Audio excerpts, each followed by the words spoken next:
النادي الاهلي امبارح بيتعادل مع فيوتشر في اول مبارياته في الدوري المصري، بيتعادل بالعافيه مع فيوتشر. ولما احرز الهدف الثاني عايز اقول لك احتفال مبالغ فيه. ليه بقى مبالغ فيه؟ انا مش بافور. ليه مبالغ فيه؟ اول حاجه الاوراق كلها بتقول ان اكبر سكواد في الدوري المصري هو النادي الاهلي، وانت مغمض اهو. اكبر سكواد في الدوري المصري هو النادي الاهلي، مش محتاجه. النادي الاهلي جايب تريزيجيه، جايب زيزو، جايب محمد شريف، جايب اشرف بن شرقي، جايب وجايب وجايب. او ممكن نقوله ان النادي الاهلي يتوقف على امام عاشور، وده اللي عايز اقول لك ممكن يكون فرقه النادي الاهلي بس هو ابننا امام عاشور. ده طبعا حاجه جميله لينا، لان لولا ما انا هقولها لك بقى بالمنطق، يعني لولا صنع وانتاج نادي الزمالك كان الاهلي ده ما كانش هيبقى موجود. يا اما تقول اني مش متوقفه على امام عاشور، ممكن وممكن. طيب هنيجوا بقى من ناحيه يعني الاساتذه الكبار، الكباتن الكبار بتوع النادي الاهلي، لما اتسالوا ايه سبب تعثر النادي الاهلي في المباراه، كان سؤال واحد واكنه سكريبت متوزع عليهم كلهم. بص يا عم الحاج، انت هتقول كذا وانت هتقول كذا وانت هتقول كذا، وهو السؤال بتاع المدرب نزل بتشكيله غلط. طيب هنبدأ نتكلموا مع بعض بالتفاصيل واحدة واحدة. قبل ما نعمل أي حاجة هنصلوا على سيدنا محمد أشرف الناس أجمعين، وهنقولوا كلمة حلوة كده في الكومنت، ونعمل لايك وسبسكرايب عشان وانت زملكاوي جميل قاعد في بيتك يوصل لك الفيديو لحد عندك. يلا بينا بقى نتكلموا مع بعض بالراحة. هي الكلمة اللي متوزعة على كله إن المدرب نزل بتشكيلة غلط. طب التشكيلة وهي هنقول بس الخط اللي قدام بس: محمد شريف الصفقة الجديدة، زيزو الصفقة الجديدة، تريزيجيه الصفقة الجديدة، محمد مجدي قفشة ولا خلاف عليه، وان هو عشان النادي الاهلي ركنه جاي دلوقتي بيقول له العب، فاللاعب نازل مش عارف هو بيعمل ايه. وهنتكلموا ايه سبب تأخر الاهلي في هجماته في اهدافه. بس ليه المدرب فاشل؟ هو المدرب هينزل يعمل لك ايه تاني؟ المدرب لما عمل لك تغيير نزل لك بن شرقي ونزل لك اللعيبه اللي جابت الاهداف. يعني المدرب جامد، المدرب فاهم هو بيعمل ايه. القصه كلها في اللي في الملعب. هو المدرب هيعمل ايه تاني؟ انا جايب لك صفقات انت جايب لي صفقات انا نزلتها لك، زي نادي الزمالك الله اكبر عليه. انت جايب لي صفقات انا نزلتها لك، ونزلتها لك كل حاجه في مركزها. لكن لعيبه النادي الاهلي ما كانتش بتلعب كل حاجه في مركزها. بص بقى، اللاعب بياخد الكرة عايز يلم اتنين وتلاته، وده مش لعب النادي الاهلي. لعب النادي الاهلي اول ما بلمس الكرة بديها لصاحبي، ده اللي احنا عارفينه. لعب النادي الاهلي لعب النادي الاهلي زيزو بياخد الكرة من اليمين بيجري بيها لحد الشمال وعايز يشوط. تريزيجيه بياخد الكرة من الشمال عايز يلم واحد واثنين ويشوطها. طاهر محمد طاهر نازل يثبت نفسه، مش عارفة مين نازل عايز يثبت نفسه. كل واحد نازل عايز ياخد الكرة يلم واحد واثنين وثلاثة، وده مش لعب النادي الاهلي. فالمدرب ملوش دعوة باللي حصل. اللاعب نازل اخد، انت هتنزل تعمل 1 2 3 4، لا انا نازل الم، انا نازل اثبت نفسي. بل وزيزو عمل 2 اسيست عرضيتين، واحنا عارفين عرضيات زيزو لا خلاف عليها. النادي الاهلي بقى ايه واتنين نسى التعادل والمهزله اللي هو فيها، وزيزو عمل 2 اسيست. طب ده عمل لك 2 اسيست ومعانا كان الراجل كان بيجيب اهداف ضربات جزاء فاولات شوط من بره ال 18 رفعات اسيستات، كنت بتقول عليه بالونه. فهي دي عقليه النادي الاهلي، دي عقليه الجمهور. ان زيزو عمل 2 اسيست بقى الولا خرافه ما فيش منه 2 بيطير وبيبخ راسه. مع الزمالك كان بيعمل اللي ما بيتعملش وبالونه. فاحنا مش هنتكلموا في ديت، خلاص هي نقطة وصلت لنا ووصلنا من زمان ان ما ينفعش عقل اخاطبك في حوار. خلاص ماشي. فهنا زيزو نازل بيلعب لعب الزمالك، تلاقيه هنا في الشمال ولعب الاهلي انا عطيتك في اليمين يبقى هتأدي لي في اليمين، انا مش عايزك تسيب لي اليمين وتروح الشمال.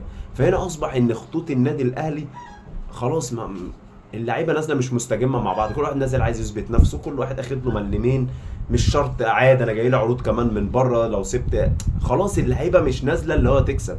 انت عارف يعني ايه الاهلي يحرز هدف ويخش فيه هدف ويخش فيه التاني ويتعادل بالعافيه، والحكم الله يبارك له اللي لعيبه النادي الاهلي ضيعت مجهوده 8 دقايق في الشوط الاول و9 دقايق في الشوط الثاني. طب 8 دقايق في الشوط الاول خلوهم 10 دقايق، الشوط الثاني خلوهم 11 دقيقه، ومش هصفر غير لما تجيبوا جوان، بس شكلي هيبقى وحش فلازم انا اصفر، وغصب عنه هو ما كانش عايز يصفر.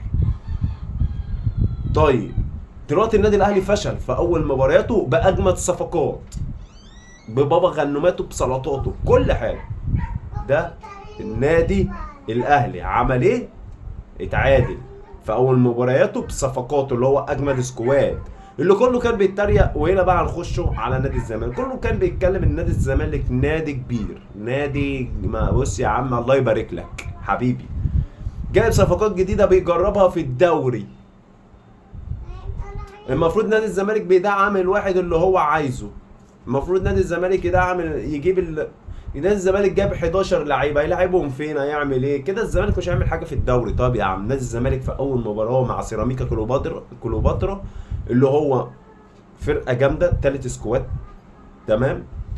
ايه اللي حصل معاه دلوقتي؟ كسب واخد ال3 نقط. طيب النادي الاهلي بقى عشان خاطر يداري على الفضيحه دي يقول لك بقى ايه، حق زيزو لازم يرجع خلاص. هرشنا ان هم هيطلعوا يكلموك في حق زيزو، مش في ال3 نقاط مش في النقطتين اللي راحوا منهم، مش في البهدله اللي هم فيها. بيكلموك حق زيزو لازم يرجع. لا يا حبيبي، انت خسران ماتش، هي خساره مش تعادل، خسران ماتش بسكوادك الجامد، المليارات اللي انت دافعها ايه فين؟ بقى نادي الزمالك جايب ناس جديده، الناس نزلت ادت، نادي الزمالك جايب لعيبه، وانا قلت لك دولت هيبقوا زي زيزو وبن شرقي وفرجاني واحسن، لان هو مش جايب اي حد، جايب لعيبه والله سوبر. انت شفت اللعيبه نازله، اهم كايد الله اكبر عليه في اول لمساته اسيست.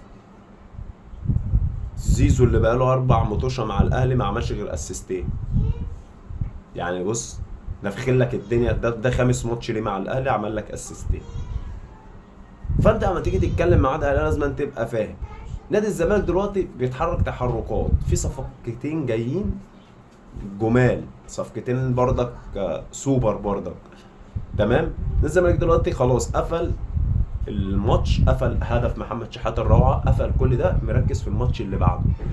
فنادي الزمالك دلوقتي قافل على نفسه. هم بقى دلوقتي طب هو نادي الزمالك ايه اللي بيحصل جواه؟ طب هو نادي الزمالك نزل عقوبه على شيكو بنزا. طب نادي الزمالك خلاص مش عارفين يوصلوا لنادي الزمالك، ودي الحاجه الناجحه من ضمن الحاجات اللي نجحت في نادي الزمالك، حاجه جميله ان محدش يعرف اسرار.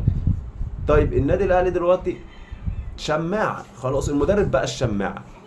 ليه؟ لان احنا جايبين صفقات بفلوس بملايين، مش هينفع نطلع نقوله ده وحش، ده مش حلو، ده مش عارف ايه.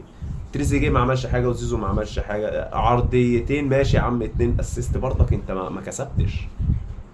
طبعا زيزو ما عملكش اللي انت عايزه، فكله دلوقتي طالع يقول لك زيزو جامد، تريزيجيه يا عم ايه اللعيبه كلها رايحه في داهيه. الله يبارك لك يا امه، انت رقم 1 في النادي الاهلي ده. انت يا ابني من حقك تقعد تطلب ال 300 مليون وال 400 مليون والنص مليون قبل ما ترجع كده. بسم الله الرحمن الرحيم، انا عايز 400 مليون. انت امام عاشور، انت رقم 1 في النادي الاهلي. انا بحب ما بحبكش، بس لا خلاف ان اتكلم كوره، ده مفيش حاجه هتعطلني ان انا اتكلم كوره يا ابني. انت احسن واحد في النادي الاهلي. النادي الاهلي امبارح بين لك ان هي مش بالصفقات، مش بالفلوس، مش ان انت تعمل صفقه كيد وتروح تجيب لي احمد سيد زيزو، لا يا حبيبي ما عملكش اي حاجه اهو. فالنادي الزمالك بيشتغل، بيجيب صفقات، بيلعب وعلى قده، وما بيطلعش يقول لك انا وانا، والناس هتشتغل في صمت الرد في الملعب. انت بقى كاهلاوي نسوك ان انت خسرت بالصفقات دي كلها، ان انت تعادلت مع فيوتشر امبارح بحق زيزو لازم يرجع. انا ما يرضينيش اللي حصل، ما يرضينيش اني شتايم، بس ما استشيختوش انتوا بدري، استشيختوا بدري.